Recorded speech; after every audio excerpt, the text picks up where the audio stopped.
and Southern Kentucky. This is WYMT Mountain News Weekend Edition. Good evening, I'm Amelia Lee. Letcher County's only district judge, Kevin Mullins, was shot and killed inside the courthouse in Whitesburg Thursday afternoon. The county's two-term sheriff, Mickey Steins, is now in jail, charged with his murder. Police are still trying to determine a motive as the community wonders why this has happened. Judge Mullins was 54. Steins is being held in Leslie County, and an arraignment hearing is scheduled for Wednesday. Kentucky courts are still looking for a judge who can hear the case because normally arraignments in Letcher County would be heard by Judge Mullins. The arraignment will be next Wednesday. Steins will appear at the hearing remotely, and he is currently being held in Leslie County. Funeral services are now scheduled for Judge Mullins.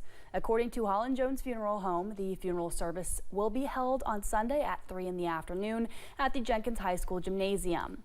Visitation is scheduled to be at the Jenkins High School gym from 2 until 6. After that shooting, several people in the community were in shock, and the incident caused some changes for an upcoming festival.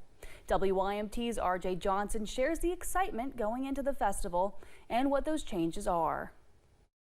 I think it's a good day for the community. For decades, the Mountain Heritage Festival's auto show has kicked off a busy weekend in Whitesburg. It was always a traditional part of the Mountain Heritage Festival. Nick Sexton with Backroads of Appalachia is the event coordinator. He says this is the first time in several years the event has been hosted, and for him, it is a family affair as his dad started the auto show. I'm taken back by the amount of support I've got, and the turnout that's came here today, it's absolutely tickled me, and I'm pretty sure my dad's looking down and he's tickled too. He says after the deadly shooting at the Letcher County Courthouse, it has been a rough couple of days for the community. Sexton says this event has brought the community together. I think it's something that the community needed, was just to be brought together with love, peace, kindness, and camaraderie, and just have that reminder that our little town of Whitesburg is it's our home. Although nothing changed for this event, there are several changes being made to the festival. They're just not going to sit up in front of the courthouse. They're going to keep it like more down towards Main Street and City Hall. In Whitesburg, RJ Johnson, WYMT Mountain News. Festival officials say no performances will happen in front of that courthouse, and the parade will start on an opposite end of town and go the opposite way up Main Street. For a complete list of changes, you can find this story on our website, WYMT.com. Funeral services for a Russell County deputy who died in the line of duty were held today. Deputy Josh Phipps died in a shooting on Monday. He was shot during a search for a suspect, and that suspect also died. Phipps's visitation was held at 10:30 this morning at Three Trees Church in Russell Springs. The funeral was this afternoon at 2. Former President Donald Trump is campaigning in North Carolina, where Lieutenant Governor Mark Robinson, the GOP gubernatorial candidate, has been engulfed in controversy.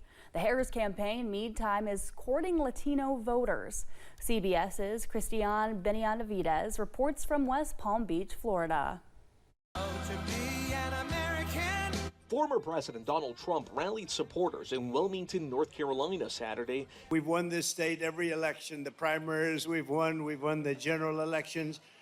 And we got one more left before we make America great again. Missing from the stage, the state's Lieutenant Governor, Mark Robinson, a staunch Trump ally who is under fire. CNN first reported a series of past anti-Semitic and sexual comments by the lieutenant governor on at least one pornography website with a username matching photos of him and his biographical information in posts dating back to 2008. Robinson called himself a black Nazi, expressed support for reinstating slavery, recounted secretly watching women shower when he was a teenager, and made other lewd comments. He has denied the report. Those are not the words of Mark Robinson. Not enough, says this Trump supporter outside the Wilmington rally. I think it may be time for him to bail out.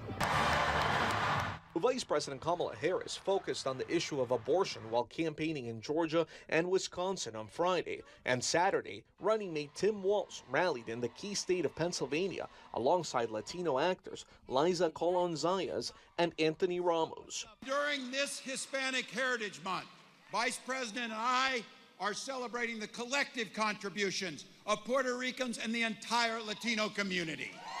Republican VP hopeful J.D. Vance is also in the Keystone State with 45 days to go until Election Day.